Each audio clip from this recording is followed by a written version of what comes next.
آج 16 مئی 2020 بروز سنیچر ہے۔ فکر خبر بھٹکل کی اردو سروس سے پیش کی جا رہی ہیں ہندوستان اور عالمی خبریں۔ آپ ہمارا یہ خاص پروگرام یوٹیوب اور فیس بک پر بھی دیکھ سکتے ہیں۔ ہندوستان میں کورونا انفیکشن سے متعلق نئے اعداد و شمار جاری ہو گئے ہیں۔ جاری کردہ جانکاری کے مطابق گزشتہ 24 گھنٹے میں ہندوستان میں کورونا انفیکشن کے 3970 نئے معاملے سامنے آئے ہیں، جبکہ 103 اموات درج کی گئی ہیں۔ ملک میں اب کورونا پازیٹیو معاملوں کی کل مجموعی تعداد 85,940 ہو گئی ہے، جن میں تقریباً 53,000 کیسز ایکٹیو ہیں۔ کورونا انفیکشن والے مریضوں کی تعداد کے معاملے میں ہندوستان اب چین سے بھی آگے بڑھ گیا ہے۔ ایسے وقت میں بھی جب ملک کورونا وائرس کے شدید بحران کا سامنا کر رہا ہے، شرپسند عناصر مذہبی منافرت سے باز آنے تیار نہیں۔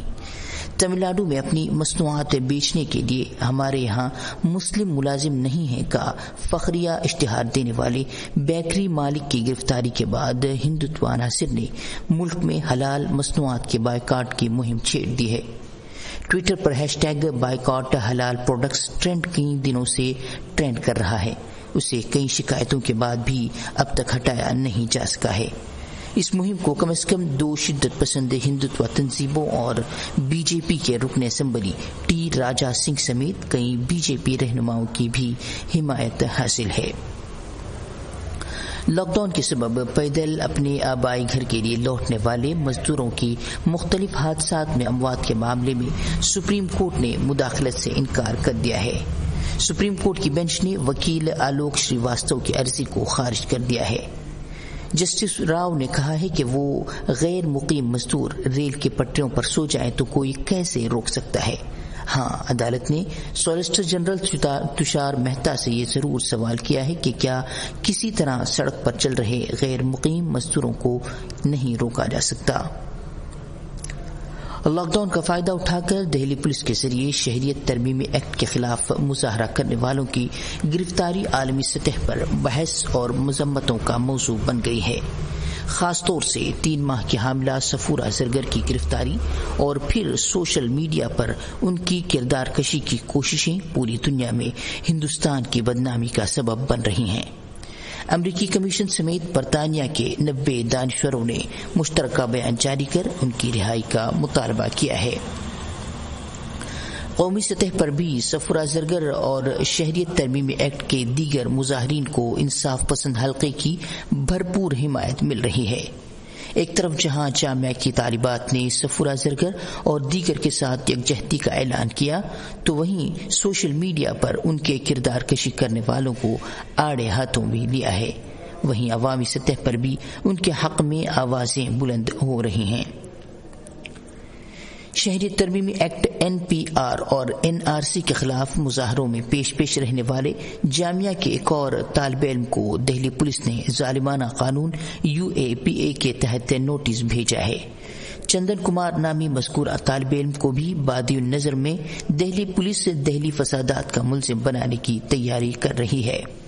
چندن کمار کو جانچ میں شامل ہونے کی ہدایت دیتے ہوئے متنبہ بھی کیا گیا ہے کہ بصورت دیگر ان کے خلاف قانونی کارروائی کی جائے گی۔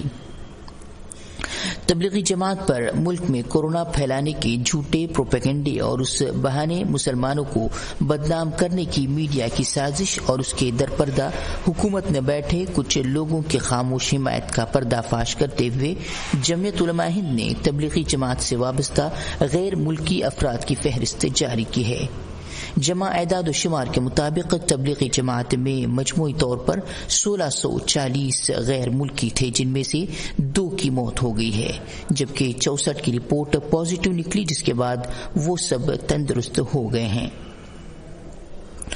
مولانا سید ارشد مدنی نے غیر ملکی جماعتوں پر ڈیٹا کی تفصیل جمع کرنے کے بعد میڈیا کو سخت تنقید کا نشانہ بناتے ہوئے کہا ہے کہ تبلیغی مرکز کے معاملے کو لے کر میڈیا کا ایک بڑا حلقہ، جس کو فرقہ پرست ذہنیت اور حکومت میں بیٹھے لوگوں کی سرپرستی حاصل ہے، وہ منصوبہ بند طریقے سے جو منفی اور گمراہ کن پروپیگنڈا کر رہا ہے، اس پر حکومت سمیت تمام فرقہ پرست لوگ چپ ہیں۔ ان کی یہ خاموشی انتہائی افسوسناک ہے اور ان کی خاموشی اس بات کی دلیل ہے کہ میڈیا کو فرقہ پرست ذہنیت اور اقتدار اعلیٰ میں بیٹھے لوگوں کی مکمل حمایت حاصل ہے۔ مہاجر مزدوروں کے لیے اب سڑکیں بھی جان لیوا ثابت ہو رہی ہیں۔ اتر پردیش کے اوریا گاؤں میں گاؤں لوٹ رہے مزدوروں کے ساتھ ایک اندوہناک سڑک حادثہ پیش آیا ہے۔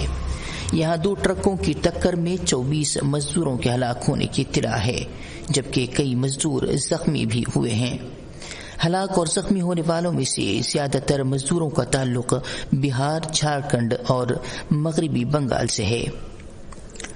بہوجن سماج پارٹی کے لیڈر اور ایم پی کنور دانش علی نے وزیر اعلیٰ یوگی آدتیہ ناتھ کو آج ایک خط لکھ کر قرنطینہ کی مدت پوری کر چکے لوگوں کو ان کے گھر بھیجنے کے تعلق سے افسران کو مناسب ہدایات دینے کی اپیل کی ہے۔ انہوں نے کہا ہے کہ شعوری طور پر لوگوں کو زیادہ دنوں تک سینٹر میں رکھنا ان کے بنیادی حقوق کی پامالی ہے اور انتظامیہ کے طریقہ کار پر سوال کھڑے کرتی ہے۔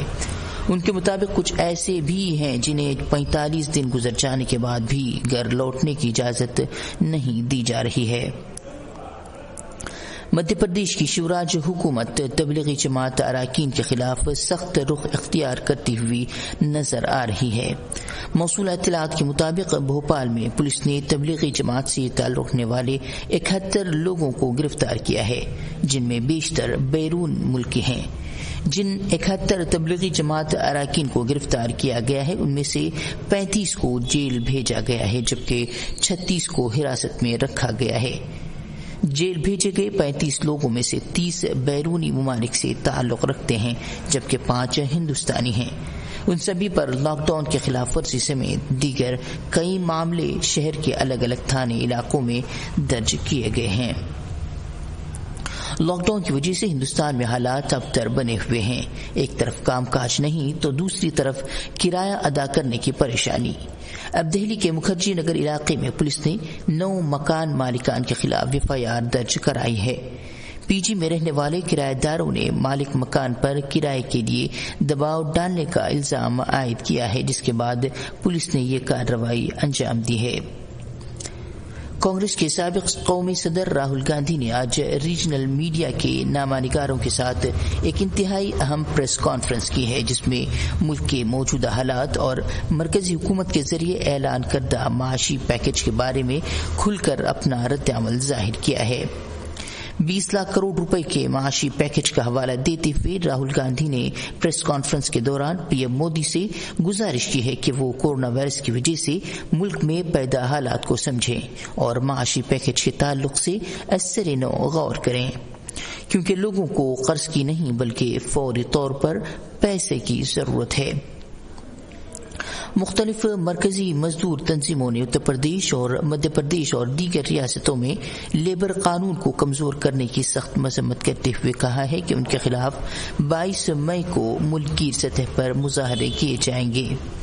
مزدور تنظیموں نے ایک بیان میں لیبر قوانین کو کمزور کرنے کی سخت مذمت کی ہے اور انہیں بے رحم اور مجرمانہ قرار دیا ہے۔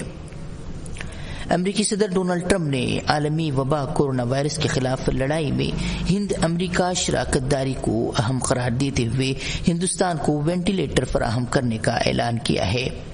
امریکی صدر کا کہنا ہے کہ ہندوستان اور امریکہ کووڈ-19 کا ٹیکہ تیار کرنے کی سمت میں ایک دوسرے کے ساتھ تعاون کر رہے ہیں۔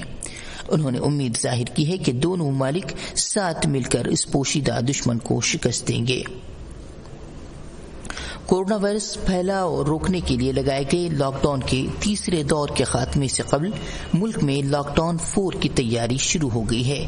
اس سلسلے میں مرکزی وزارت داخلہ میں جمعے کو دن بھر میٹنگوں کا دور جاری رہا۔ وزارت داخلہ کے سینئر افسران لاک ڈاؤن 4 سے متعلق شرائط و ضوابط کو آخری شکل دینے میں مصروف ہیں۔ اب بڑھتے ہیں عالمی خبروں کی طرف۔ پہلی خبر امریکہ اور چین تعلقات کے سلسلے میں۔ وبائی نے دنیا بھر بالخصوص امریکہ میں کورونا وائرس کی تیزی سے بڑھتی وبا نے امریکہ اور چین کے درمیان فاصلے مزید بڑھا دیے ہیں۔ امریکہ کی جانب سے آئے دن چین کے خلاف نئے الزامات اور سخت بیانات میڈیا کی زینت بنتے ہیں۔ اب ایک بار پھر امریکی صدر نے چین سے تعلقات مکمل طور پر ختم کرنے کی دھمکی دی ہے۔ کوریا میں محققین نے کورونا وائرس کے مرض کے لیے ایک ایسی دوا تلاش کر لی ہے جو ریمیڈیسیور سے بھی زیادہ مؤثر ہے۔ اس دوا کا نام نیفاموسٹیٹ ہے اور یہ لبلبے کے کینسر کے علاج کے لیے استعمال کی جاتی ہے۔ یہ بیماری روکنے والی قوی اینٹی وائرل دوا ہے۔ یہ ان 24 ادویہ میں سب سے زیادہ مؤثر ثابت ہوئی ہے جن کا ویروسیل کلچر کے ساتھ تجربہ کیا گیا تھا۔ سعودی شہر دمام میں کورونا وائرس سے حفاظت کی خاطر گاڑیوں کو سینیٹائز کرنے کے لیے اپنی نوعیت کا پہلا سینیٹائزنگ گیٹ شاہراہ پر نصب کر دیا گیا ہے۔ گیٹ میں انتہائی حساس سینسر لگائے گئے ہیں جو گاڑیوں کی آمد کے ساتھ سسٹم کو آن کر دیتے ہیں، جس سے مخصوص نوزل کے ذریعے جراثیم کش مواد گاڑیوں پر اسپرے کیا جاتا ہے۔ وہی انسانیت کے لیے انتہائی مہلک ثابت ہونے والی کورونا وبا سے ہلاکتوں کا سلسلہ جاری ہے۔ گزشتہ 24 گھنٹوں میں دنیا بھر میں 5072 افراد وائرس سے ہلاک ہو چکے ہیں، جبکہ 1 لاکھ نئے کیسز سامنے آئے ہیں۔ وائرس نے سب سے زیادہ تباہی امریکہ میں مچائی ہے، جہاں اب تک 88,000 افراد کی انفیکشن کا شکار ہونے سے موت واقع ہو گئی ہے۔